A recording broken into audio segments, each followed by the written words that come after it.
You know, I am very proud of what I've done as president, but the only job that's more important to me is the job of father. And I know that if I was a parent up there, I would be beside myself that my kid's health could be at risk. And that's why over the weekend I declared a federal emergency in Flint to send more resources on top of the assistance that we've already put on the ground. We've designated a federal coordinator to make sure the people of Flint get what they need from their country. Yesterday, I met with Mayor Weaver in the White House in the Oval Office.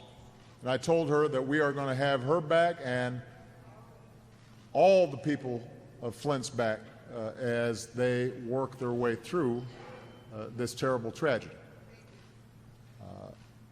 It is a reminder of why you can't shortchange basic services that we provide to our people and that we together provide as a government to make sure that public health and safety is preserved.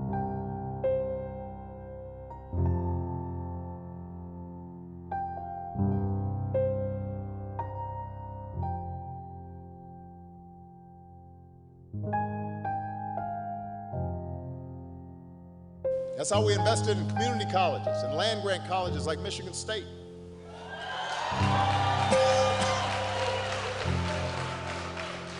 We invested. Can I get some water? Come on up here. Give us some water.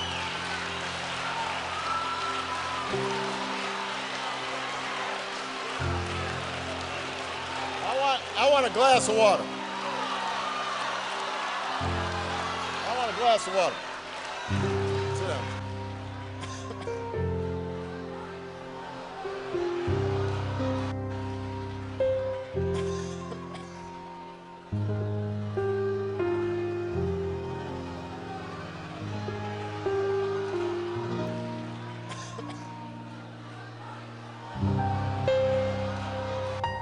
Where do we go from here? Well, I'm still waiting for my water. Somebody obviously didn't hear me. Hold on a second. Now, the reason I know I'm okay is because I already had some Flint water. There we go.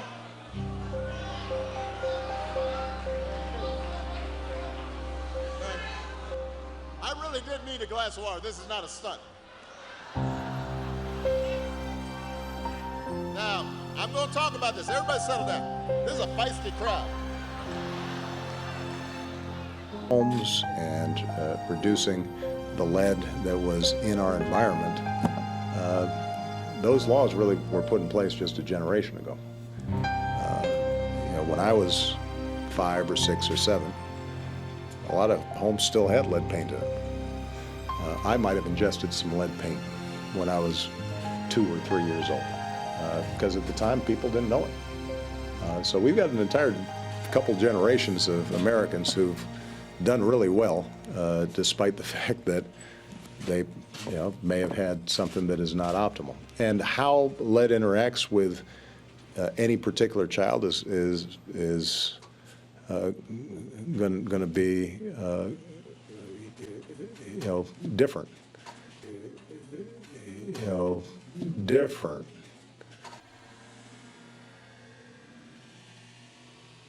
And what each child needs is going to be different. And some kids are going to be fine, and they're not going to be affected. Some kids may have more of it might have more of an effect. But the bottom line is that we now know what to do. We know how to mitigate these effects. But parents and communities have to be proactive in order to assure that we're doing the right thing by our kids. We can't just sit back and feel panicked and feel scared. Those emotions are understandable, but if we want to make sure that our kids are properly taken care of, then we've got to be proactive and get out of ahead of this thing. All right? Thank you again, everybody, for the great work that you guys have done. Thank you, press. I will see you again in the larger rally. It is. There you go. You know, generally I have not been doing stunts here, but, you know. And this used a filter. You know, the water around this table, you know, was Flint water that was filtered. And it just confirms what we know scientifically, which is that if you're using a filter, if you're installing it, then Flint water at this point is drinkable. That does not, I want to repeat, negate the need for us to go ahead and replace some of these pipes, because ultimately you want a system in which you don't have to put a filter on it in order to be assured that it's safe. But as a short-term measure, this is the right thing to do. And frankly, it's going to be a lot more convenient than people traveling long distances to try to lug back a bunch of bottled water. And when a message is urgent enough, sometimes help arrives. City of Flint, USA, May 5th, 2016. POTUS has arrived. The people of Flint had one last beacon of hope. We were all invited to this big thing where the President Obama was going to speak to us about the problem. Oh my gosh, this is so cool! Oh yes! Oh yes! He's finally here. We've been waiting. Once he can make a conscious decision to push this with urgency. Well,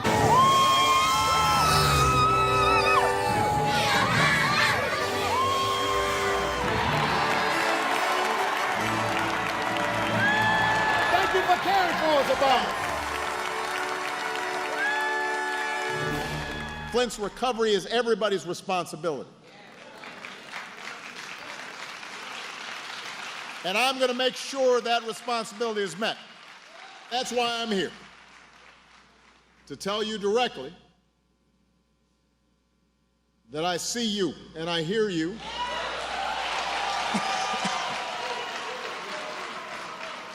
We invest. Can I get some water? Come on up here. I want a glass of water. Get a bottle. Bottle water. I want a glass of water. Everybody settle down. This is a feisty crowd. Thank you. I really did need a glass of water. This is not a stunt. What? He wet his lips. He did not drink it. He didn't sip it. He wet his lips. There was an audible gasp in the audience. People were just like absolutely dejected. Why would you do that? I am sure that somewhere when I was 2 years old, I was taking a chip of paint, tasting it, and I got some lead. Yeah, that's like talking about like, well, I didn't wear a seatbelt and I'm fine. It's like, but there were tons of people that died. backstage, the president, sitting at the table with the criminal governor, decided to perform his stunt all over again. You know, generally I have not been doing stunts here, but, you know. That's not what I expected. That's what Snyder did. It felt like he minimized like what people were actually going through and struggling with. If you were actually lead poisoned, you would not be president. You would be janitor Barack Obama. We were holding on to hope that he would declare a disaster area. A disaster would give us FEMA, it would give us pipe replacement, get engineers in here. Then we could get Medicare for all the residents of Flint. As soon as he took a drink of the water and said everything's fine, that was that. And look at it, years later, it's still poison. When he came here, he was my president, but when he left, he was not my president. I would, again, go back to the president's visit last week. He reinforced the message that filtered water has been determined to be safe for people to drink. This, again, was our hero, and we thought he was going to come here and help us. But they do have a mural of him, and you ride past it now, and his head is busted out. It was devastating, and it depressed the vote.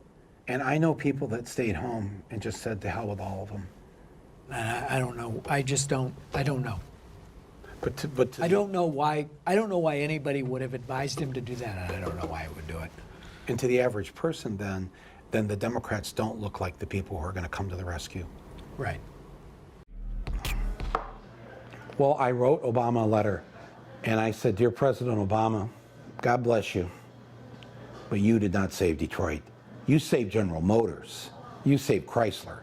Detroit, at this point, would stand a better chance if they were an Iraqi or Syrian city in terms of getting some sort of help.